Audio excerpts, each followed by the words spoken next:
This is John Contouris, and you're listening to my show, Greek News on Demand. Greek News on Demand. Greek News on Demand is based off of my news website, GreekNewsOnDemand.com. That's one word, GreekNewsOnDemand.com. This site is dedicated to bringing out the best news on Greece to both the Greek and English-speaking worlds. This website is an inspiration of the work of many of my colleagues in Greece, and I designed it in accordance with them in order to get the truth out about what's been going on in Greece in recent decades, and particularly the past 6 years with this ever ongoing Greek economic crisis. All my colleagues are some of the best journalists there in Greece, as well as here in America.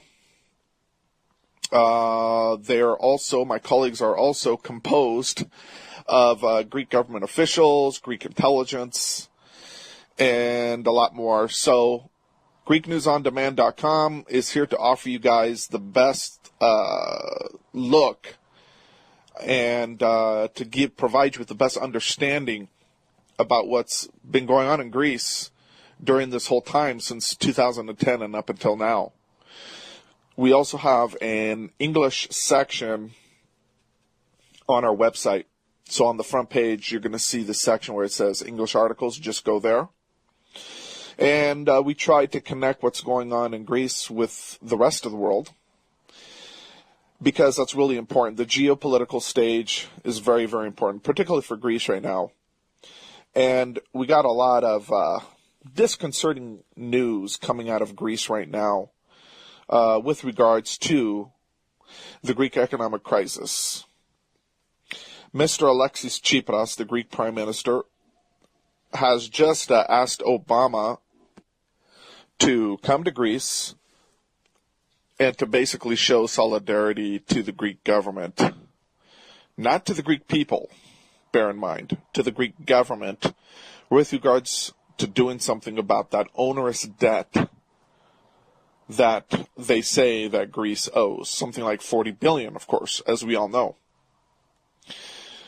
This is in no way an attempt to get the American government to sympathize with the Greek people, because the Greek government itself does not sympathize with the Greek people. This is a political attempt by Tsipras and his government to save his government from destruction in order to keep up the pretenses, in order to continually act like they're this savior of a far-left communist socialist government that still has the best intentions in mind for the Greek people, which is all completely BS. 100% BS. If Tsipras cared at all for the Greek people and the Greek nation as a whole, he would stand up to the United States government and tell it to F off. Or he would do something along the lines of what Mr. Duarte is doing in the Philippines right now, basically telling the United States government to F off.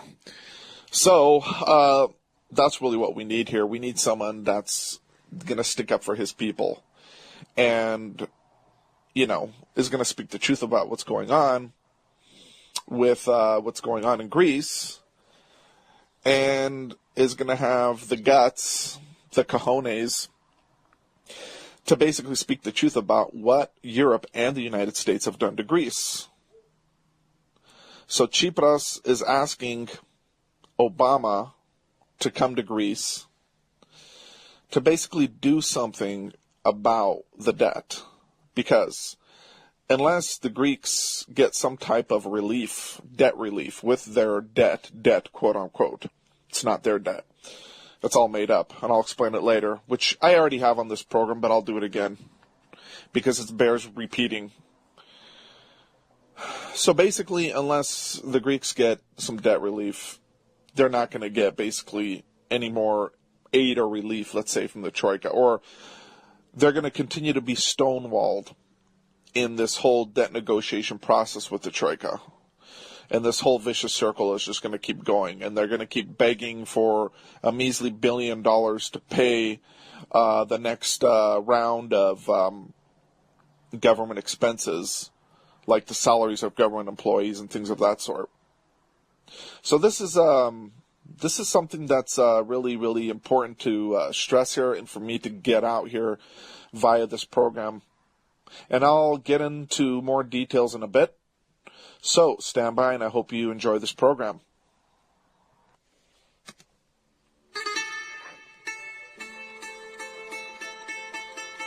There is a legend that at the beginning of time, God set aside land for each country. The Greeks were last, distraught to be left with scattered rocks in the ocean, as all else had been given away. But God looked upon them and smiled. He said, "Fear not, as this land I was saving for myself. I have welcomed you into my home."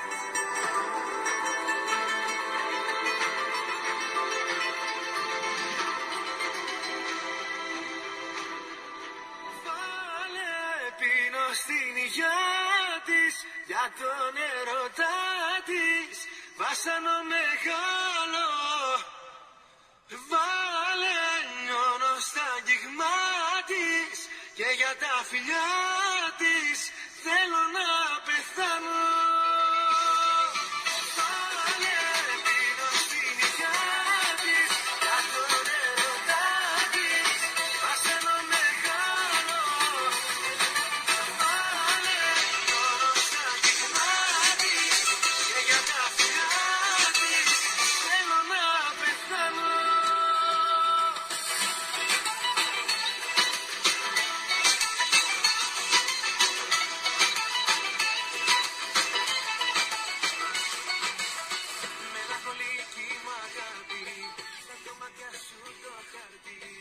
This is Greek News on Demand with John Contouris.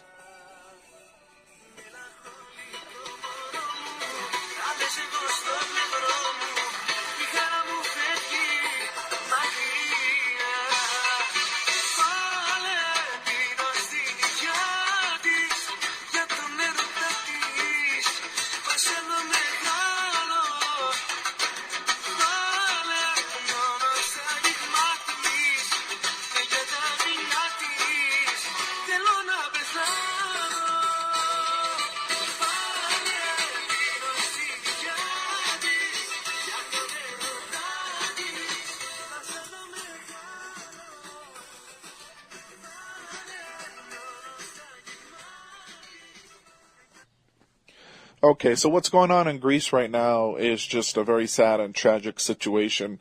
And I'm not necessarily talking about what's been going on the past 6 years. I'm talking about what's been going on actually the past month or so. Because the Greek government has just reached new lows of utter insanity. Basically what they've tried to do in the past few months is pull off some stunt by which to gather a few $1 million together in order to pay off their next loan installment to the Troika. And what I mean is that basically they try to work up some scam in order to do all this.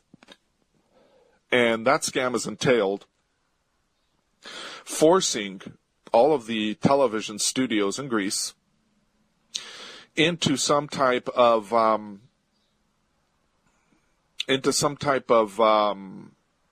contest, some type of auction, whereby they would have to basically pledge the highest amount of money to the Greek government in order to obtain a license to operate basically as a TV channel. Now, up until this point, we've had many different channels in Greece. I think it's about over 10 that have been operating, and the government has said that they have been operating all these years illegally without a proper license, which is kind of strange because before this was never an issue in Greece. And the Greek government is saying things like, well, a lot of these channels are corrupt and, they need to be shut down, and they spread propaganda and things of that sort. So they've made up this whole narrative where they are illegal. Most of them are legal. And basically that they needed a real license to operate because up until now they haven't had one.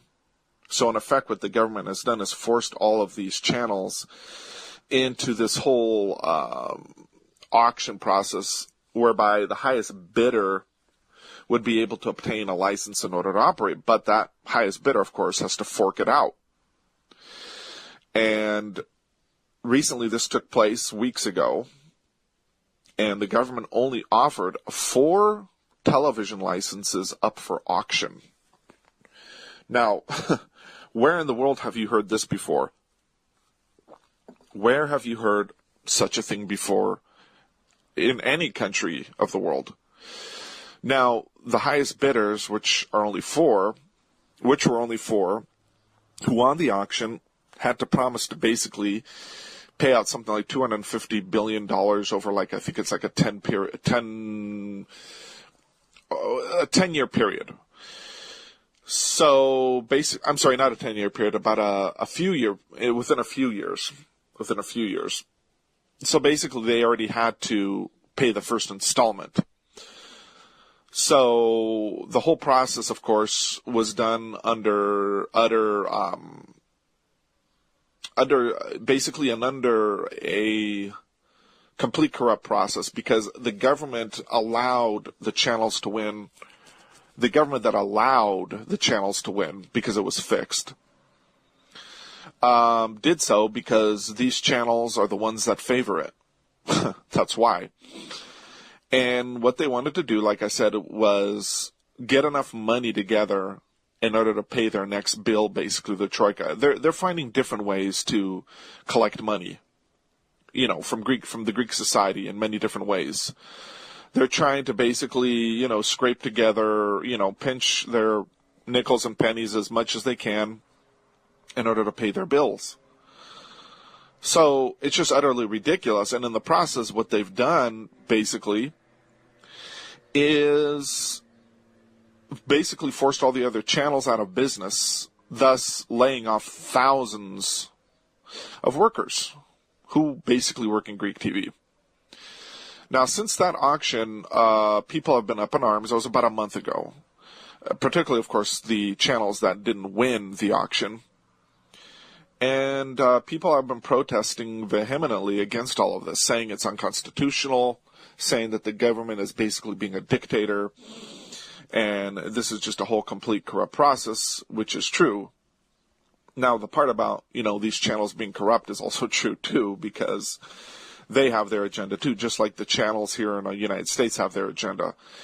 The government is right when it says that the channels are corrupt because, they propagandize the people. But, so does the government. So does the Greek government. And like I said, they only chose the channels to win this auction that actually favor it.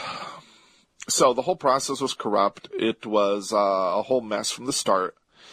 And now the Council of State, in other words, the Greek Supreme Court, has just ruled on the constitutionality of this whole thing and has said it's unconstitutional, therefore throwing a monkey wrench in the plans of the Greek government.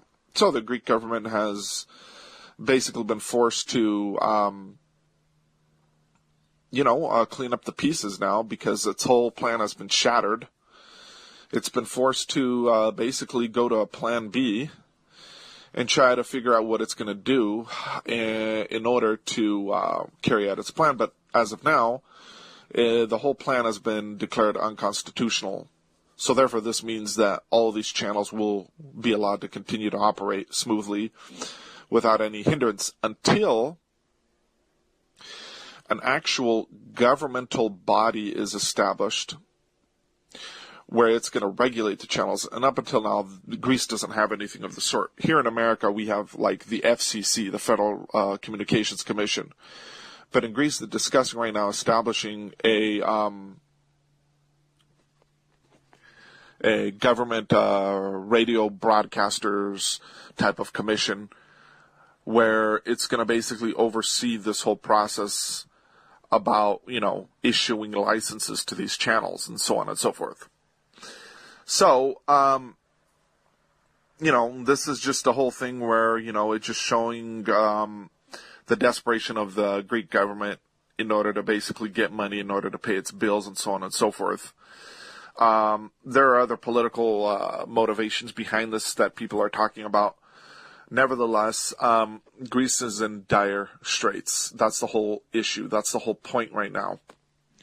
And now, Alexis Tsipras is asking Obama to come to Greece to basically put on a little show and dance for him there in order to garner support from him with regards to alleviating the Greek debt.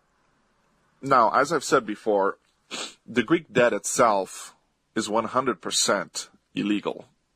It's 100% made up. It's 100% basically a farce.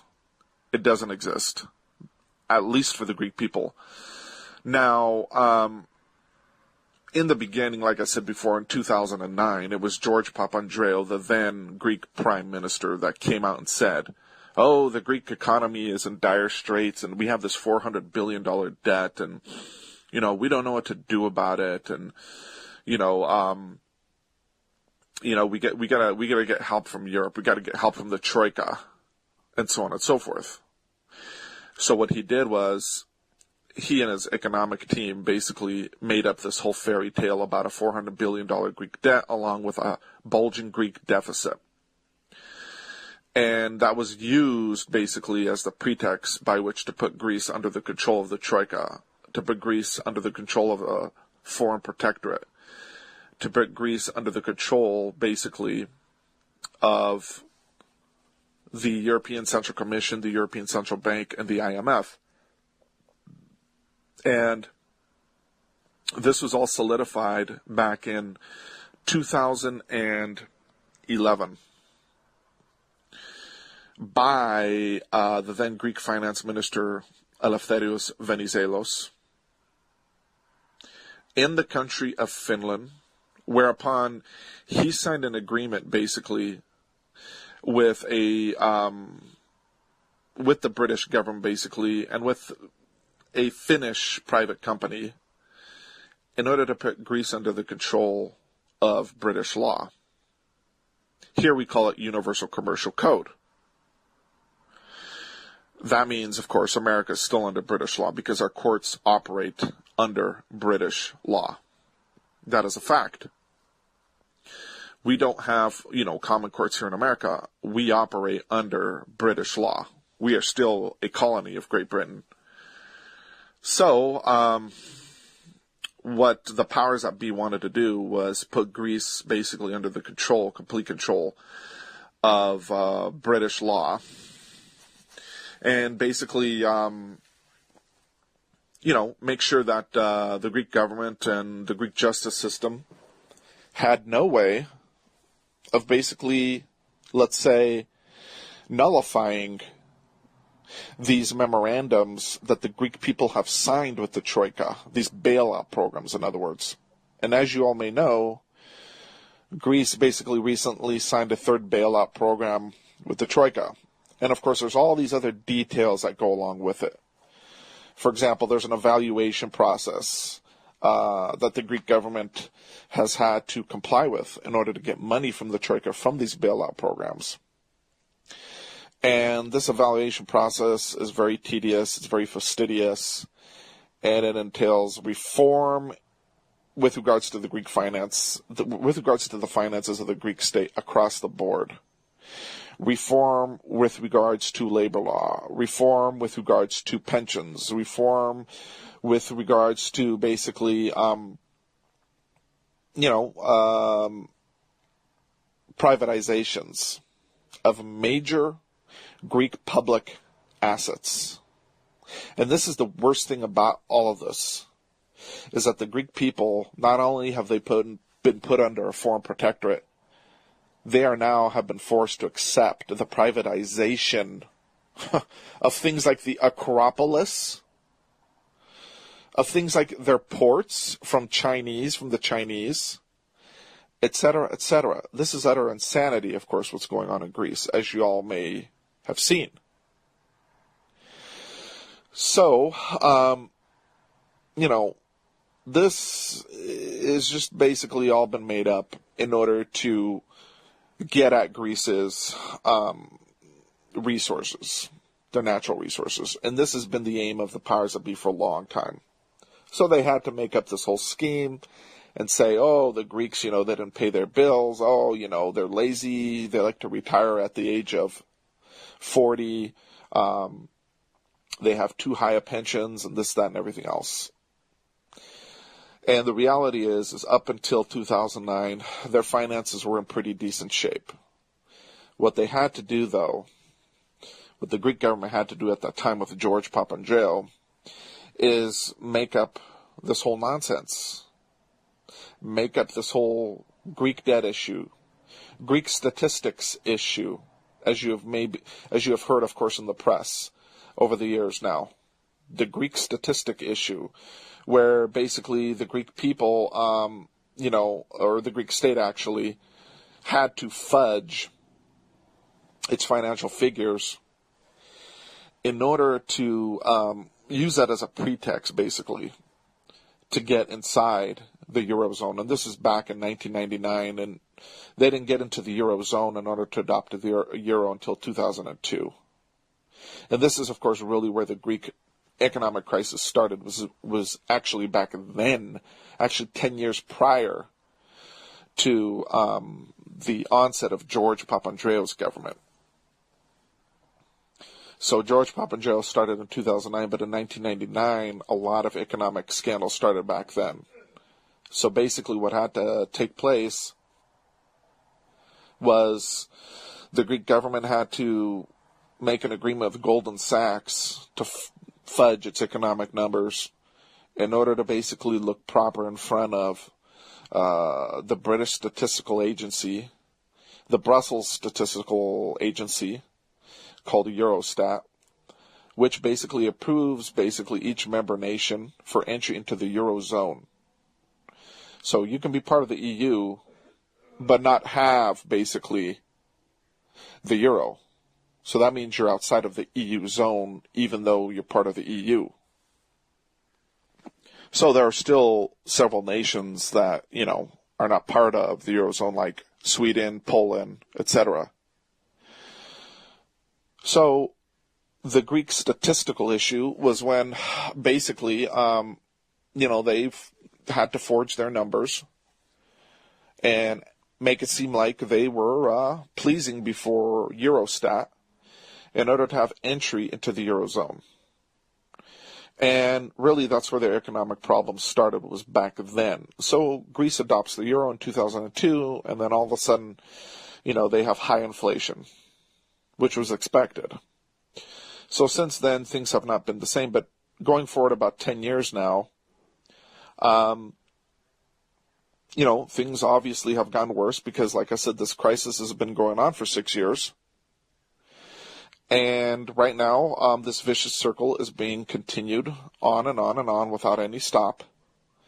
And Greece's economic situation within 6 years has not improved at all. It's worsened.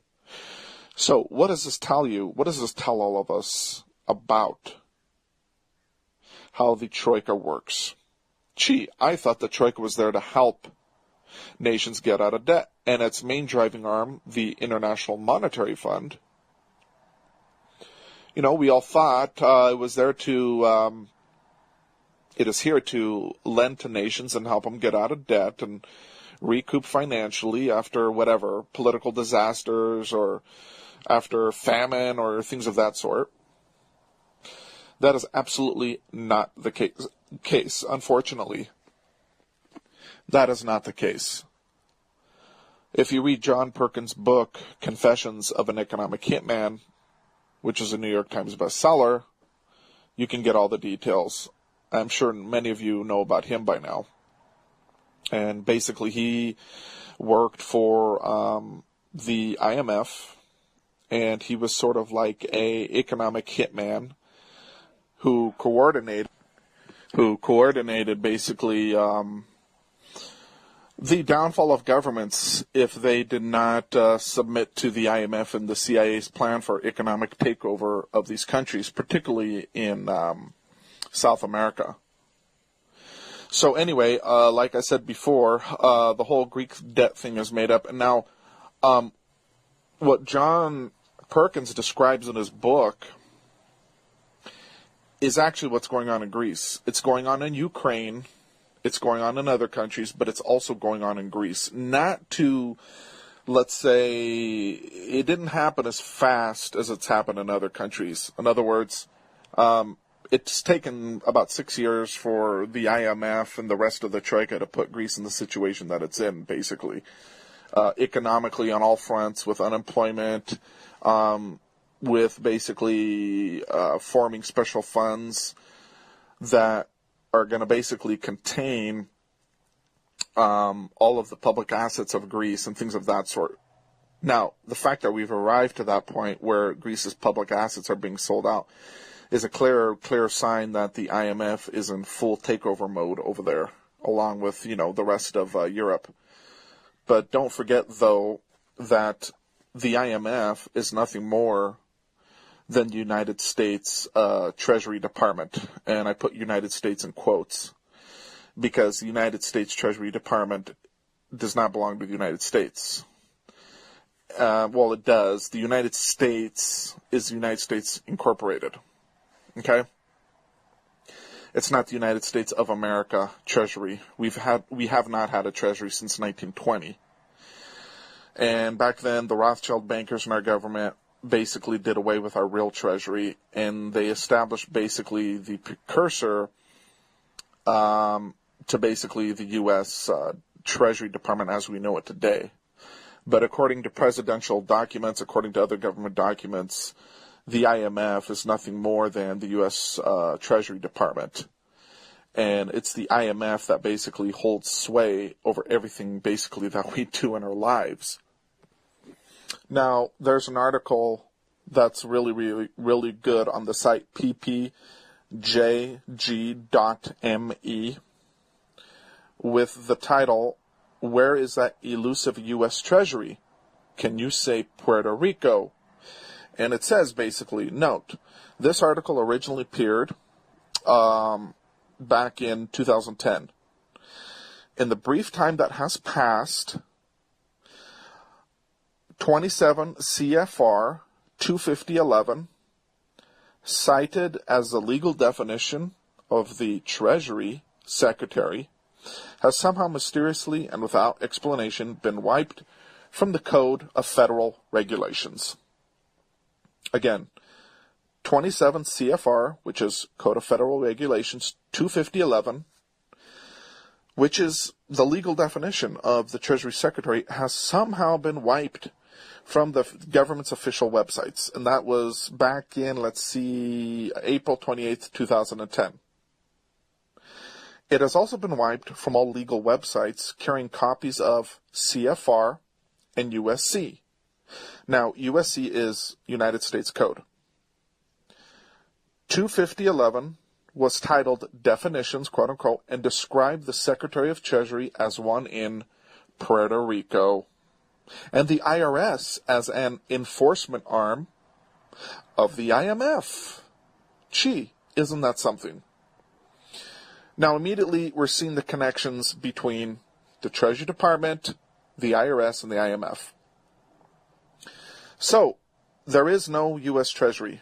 The U.S. Treasury Office, the enforcement agency of the IMF/World Bank, is actually located in Puerto Rico and is not a U.S. agency. Yes, you heard it, and we have the documents here. I just posted them on a really revealing Greek article on this subject, demonstrating this to the Greek people and telling them, look, illegal U.S. government agencies are behind your economic collapse, namely the IMF, because, the IMF is part of the Troika. Now, everyone has thought, well, the IMF is part of Europe. No.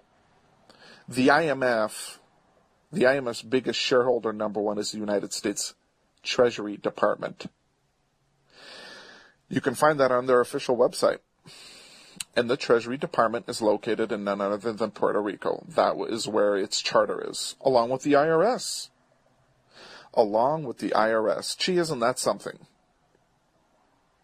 And so, now, we find out that the U.S. Treasury Office is the enforcement agency of the IMF and World Bank. It is actually located in Puerto Rico, and of course it's not a U.S. agency. It's a private corporation of the Rothschilds, my friends. So, looking in 27 CFR 25011, again, for the definition of secretary, quote-unquote, of the Treasury, in other words, the defining term for secretary, quote-unquote, is, quote, and this is according to the way it's written into CFR code and the way it's written into USC code, okay? It says, quote, the Secretary of the Treasury of Puerto Rico, end quote. End quote. Now, who basically do the Treasury Secretary secretaries work for? In other words, who did Timothy Geithner work for? Who does Jack Lew work for? Here's what we read. The chief financial officer of the government, the secretary serves as chairman pro tempore of the President's Economic Policy Council, chairman of the boards and managing trustee of the Social Security and Medicare trust funds, and as U.S. Governor of the International Monetary Fund, the International Bank for Reconstruction and Development, the Inter-American Development Bank, and the Asian Development Bank, and the European Bank for Reconstruction and Development. Note, they do not refer to him, the Treasury Secretary, as the U.S. Secretary, or as his position being that of a Cabinet Secretary to the President. I hope that sinks in, because the U.S. Treasury Secretary, the Treasury of the U.S. Secretary, the appointment of the Secretary of the Treasury is just that, an appointment to a position which is not a cabinet position in any U.S. presidential administration. The Secretary of Treasury is the governor appointed to the World Bank and the IMF. He is not an officer of the U.S. He is not a cabinet member of the President's cabinet and does not represent the interests of the United States. He does not represent the interests of the United States. His position is a liaison between the federal government and the IMF. His obligation is to the IMF, not to the United States. So we have to make that clear here. The Secretary of the Treasury is not sworn into office, as the cabinet members are, and takes no oaths to the United States. So, back, like, say, for example, in 2010, we had the subcommittee hearings on AIG. That was actually in 2012. And how the bailouts had been constructed. That's what they were discussing. So repeatedly throughout these sessions, Timothy Geithner used the term your, quote, your government, end quote, when responding to questions from committee members. He never says throughout these hearings, quote, our government, end quote, or, quote, the government, end quote. Geithner uses the term, quote, your government, end quote, to distinguish himself as an employee of the IMF, World Bank, and to make clear that he is not a cabinet member working on behalf of the U.S. government or the American people, for that matter. Geithner repeatedly alludes to the central bank, which is neither a U.S. agency or organization, but rather a privately owned and regulated banking cartel of the Rothschilds. And we know that the Fed, of course, is owned by several very powerful Jewish banks. We know Citibank is there, Bank of America, Moses Safe Bank from Italy. There's another one from France and a few others I can't remember. But we know the story about, of course, the Federal Reserve. So how many of us sitting out there actually believe there is a U.S. bank account somewhere in this country containing tax deposits from workers and funds generated by all the businesses the federal government unconstitutionally engages in, or any of the other contrived sources of income that comprise the revenues of the federal government? Question mark. I have news for you. There isn't any such account. All funds collected, including our tax dollars, are deposited into the World Bank and administered by the International Monetary Fund. The Federal Reserve Act of 1913 abolished, of course, the United States Treasury, ended the cabinet position, and created the IMF governorships. It was at that time, but the actual Treasury was phased out in 1920 completely. But that was the setting stage. Each country, being a member of the IMF, has its own governor, right? That's true. When Timothy Geithner or Henry Paulson basically spoke at that time, or when these guys, or like Jack Lew today, speak of the G8 or the G20 groups, they're speaking of the meetings of governors whose purpose is to determine what plan or action would benefit the IMF, not the countries involved. Not the countries involved. And there are a lot of countries out there that contribute to the IMF. And it's been that way since, 1945? And get this, Greece is a huge member of the IMF. I bet you didn't know that. And Greece is one of the original founding members, and they have put millions and millions of dollars since then, this is like 1945 and on, into the fund. And they should be collecting interest on this, and they should be able to draw from this fund. But the powers that be have not allowed them to do this, particularly in the situation that they're in order, of course, to lend at a very cheap lending rate, which, by the way, they're entitled to, according to the original agreement with Greece and the IMF. They're entitled to lend like at a ridiculously low rate. I think it's something like 0.01 interest rate. But what's happening today? The IMF is charging an exorbitantly high interest rate to Greece. I think it's something like 4 or 5% to loan money from them. And now they're basically saying, hey, we might be economically involved in Greece, or we may not be. We're not sure what we want to do right now. Greece needs debt relief. We need certain, things to take place before we can make a decision about continuing to fund Greece, because actually the IMF hasn't given money to Greece since like 2013, but they continue to play a major role in what goes on with Greece's finances. And of course, I believe Greece is just now paying off, I think it's their last installment loan to the IMF from the money that they've taken from them since 2010. But the IMF, though, continue to play a huge role in what goes on with Greece, and that's why they're continually involved in Greece's economic talks, in conjunction, of course, with the EU member nations, with the Euro Working Group, with the European Central Bank, with the European Community, etc., etc. So, when all these, supposed people get together for these G8 and G20 groups, their purpose to meet is not to act on behalf of the countries represented, but rather to act to protect the interests of the IMF. The IMF and World Bank are also the issuers of all government checks, some of which still bear the name of the U.S. Treasury. Some checks emanating from the government no longer even pretend to come from this fictional U.S. bank account. So in addition, every Social Security number is issued by the IMF, here in the United States I'm talking about, not the federal government operating as the Social Security Administration. Yes, you heard that correctly. Every birth certificate with a registration number is originated from and registered with the IMF and the World Bank.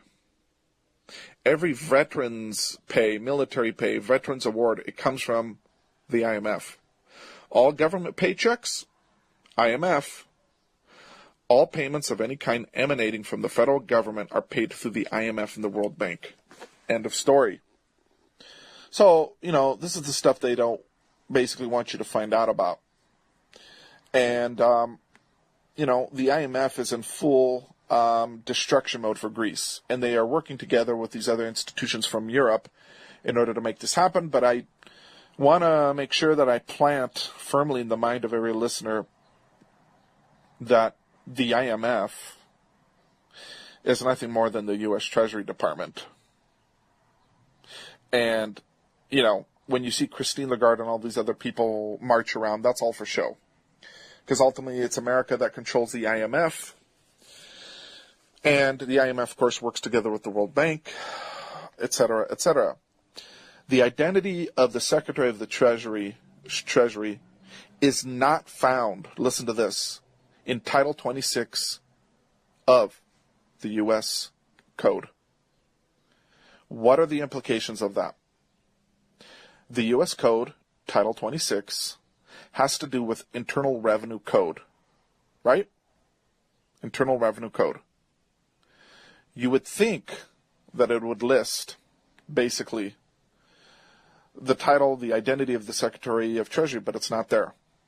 The only reference, again, to the identity of the Secretary of the Treasury is in 27 Code of Federal Regulations, CFR, Section 250.11, in the definition section. Now, if you go to one of these government websites that lists this, for example, supremelaw.org, right? supremelaw.org, and you try to find it, it's been scrubbed. But there are some researchers on the internet that have salvaged it. And what does it say? It states specifically, quote, the defining term for secretary is, quote, secretary means Secretary of the Treasury of Puerto Rico. Yep. So, guys like Henry Paulson, Timothy Geithner, and Jack Lew today, and every other Treasury Secretary out there since like 1913, are appointed, but not as cabinet members. The Secretary of the Treasury is a corporate governor, quote unquote, of what is known as the fund, quote unquote, or the bank, quote unquote, and several other international organizations. The U.S. Secretary of the Treasury is not sworn in and speaks no loyalty, speaks no oath of office, and speaks no oath of loyalty or defense of the United States, for the United States. The obligation of this secretary or governor is to the IMF and the World Bank. End of story. All employees of the IMF governor are paid by the fund directly, out of the funds supplied to the governor of the fund specifically for that purpose. The IMF governor is not paid by the U.S. government. He or she is not employed by that government. The so-called Treasury Secretary is actually a governor of the IMF or World Bank. He is appointed to a term of 5 years, during which time he must expatriate himself as a U.S. citizen to be sworn in as a legal representative of the fund, of the IMF, and as an acting liaison between the fund and the federal U.S. government. His first and only fiduciary duty is to protect the fund at all costs. He's not there to serve us. He's not there to serve the American people. He's not there to help Greece, because you see this supposed U.S. Secretary of the Treasury. You see him, and I'm talking about Jack Lew today. You see him go to Greece and deal basically with the Greek government. You see him working together with the IMF. That is no fluke. Okay? In it was around 1920 or 1921 that the Treasury of the United States was abolished completely and supplanted with this independent Treasury, which is what we're talking about here. Every dime you pay in taxes, every penny collected under any pretense for any reason by the federal government is deposited directly into the IMF. And for the U.S. to receive any benefit from those deposits, it must issue a letter of special drawing rights. Every Social Security number, again, is issued by the IMF. Every birth certificate, every government check, every tax refund, every Social Security payment, disability payment, anything and everything which bears the name U.S. Treasury is issued from the IMF, a corporation of which the U.S. government is now part of and retains a level of voting shares.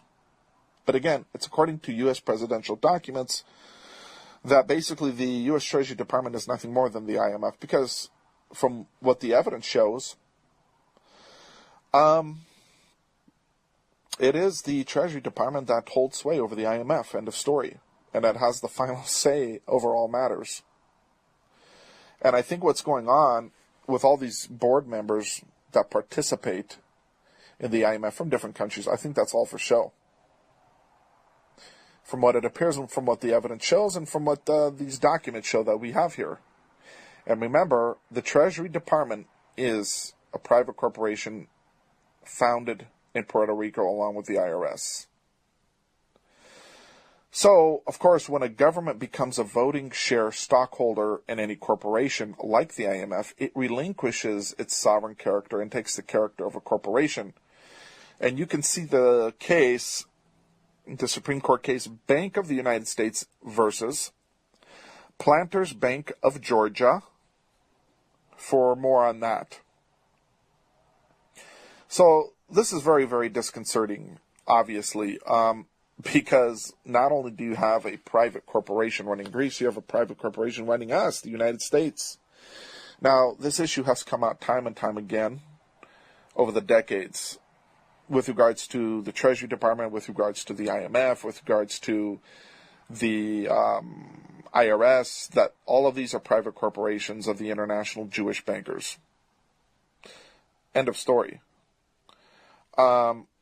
Let's talk a little bit about the IRS, because the reason why I want to talk about that too is because the IRS 2 years ago, oddly enough, actually not oddly enough, they actually counseled the Greek government. Now we're tying this in with Greece. They counseled the Greek government on basically obtaining more revenues in order to pay their bills to the Troika, right? To pay back all these loans they've taken. So what does the IRS tell the Greek government? They tell them, hey, if you want to make some money, here's what you do. You implement, for the first time ever in Greece, property tax. Property tax. Greece never had property tax. You could live off the fat of the land in Greece. You could rent out your property. You can do whatever you wanted up until this point. But now there's something called enfias, which is the Greek term for property tax in Greece, enfias, and you've probably heard that on the news before. But it was the IRS that counseled the Greek government to do this. I mean, you can't make this stuff up. I mean, it was all over the news. So the Internal Revenue Service itself is not an agency of the U.S. government. It cannot be found in Title 31. That's U.S. Code Title 31 on money and finance. U.S. Code Title 31 on money and finance. You can't find it anywhere. It's not listed there. Excuse me.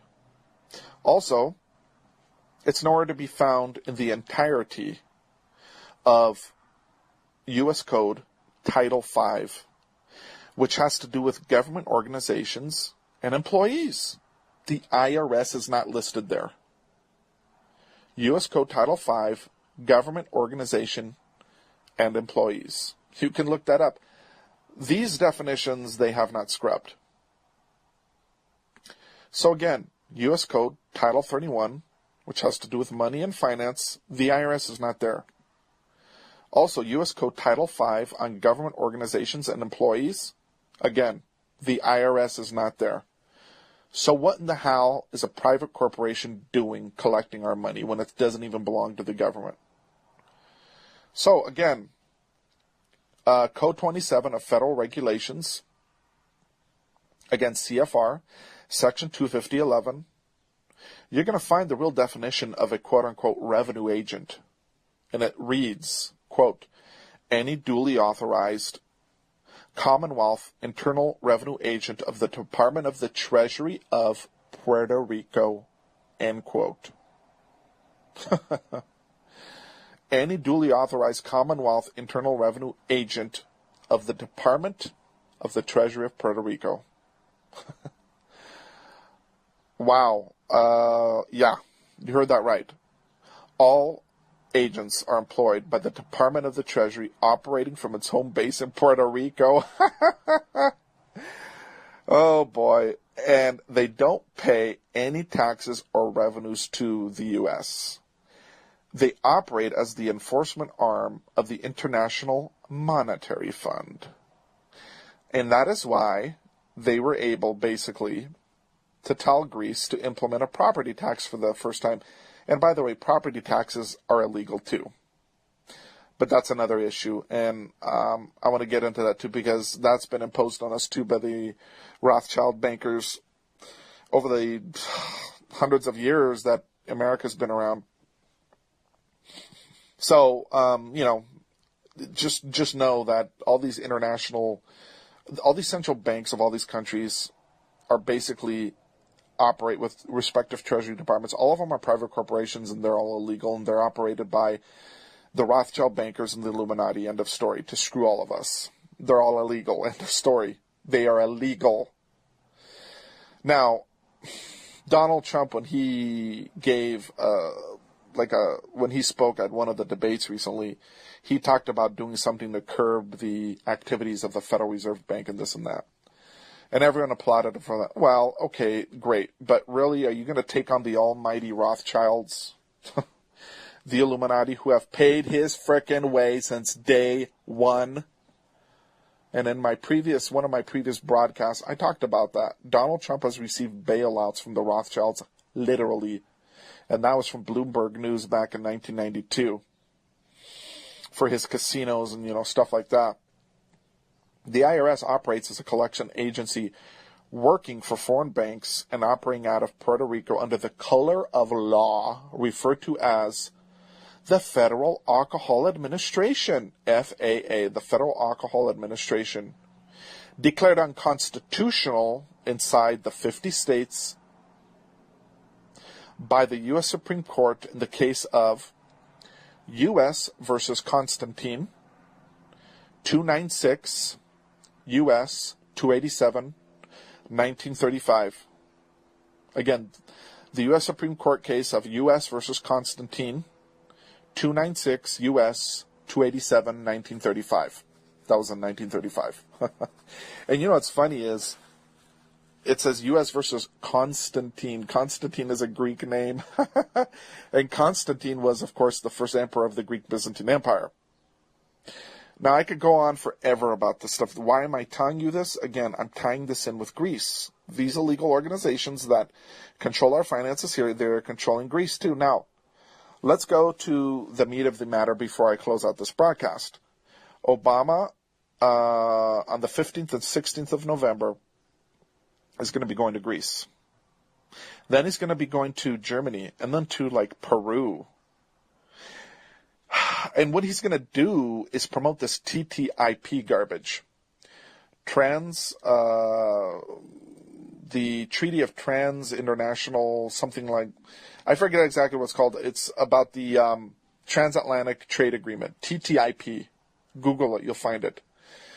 And basically, this is going to give utter control to multinational corporations to do whatever the hell they want in any country they want, without any consequence. They can pollute your environment.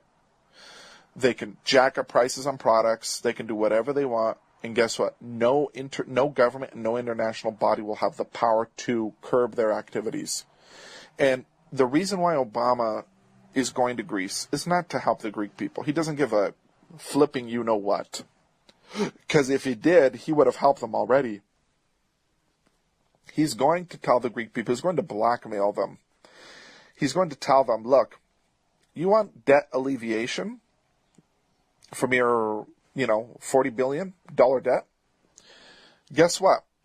There's going to have to be a trade-off. And you're going to have to agree to this TTIP on the part of the Greek government, because we want all nations of the world to go along with this. And when they have enough nations to go along with this, guess what? They can vote this into quote-unquote law on an international level. It will be recognized in the United States government. It'll be recognized in Europe. And then, of course, the United States with all these countries in Europe, with the EU in general, will make this like international law where you give unchecked rights to international corporations. Do you see the scam here now? This is just unbelievable. The evil that this government is doing, the evil that it has done to the Greek people during this whole period, in conjunction with the Troika from Europe. The United States government has been doing utterly, insanely evil things to the Greek people for decades now. Of course, it was Henry Kissinger's policy back in 1974 to make sure that Greece never united with Cyprus in order for them to become a strong and powerful nation. And those policies have continued today because the way it all started was the U.S. and Great Britain allowed the Turks to invade the northern part of Cyprus back in July of 1974. And that's been an illegal occupation there ever since, just like the Jews illegally occupy Palestine.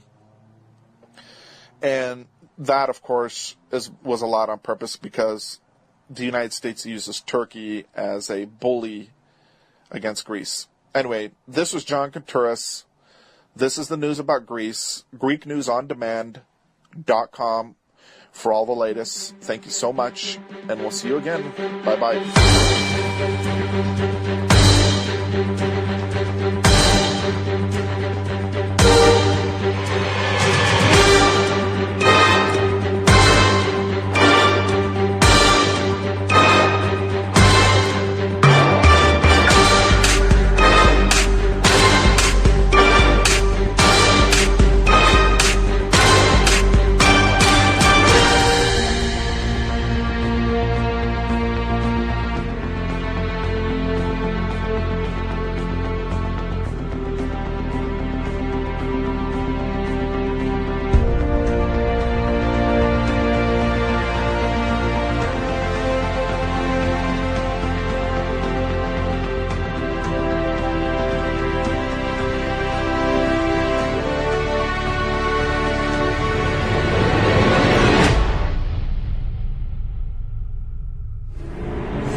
This is Ozzy Skateboard, and you're listening to UCY.TV.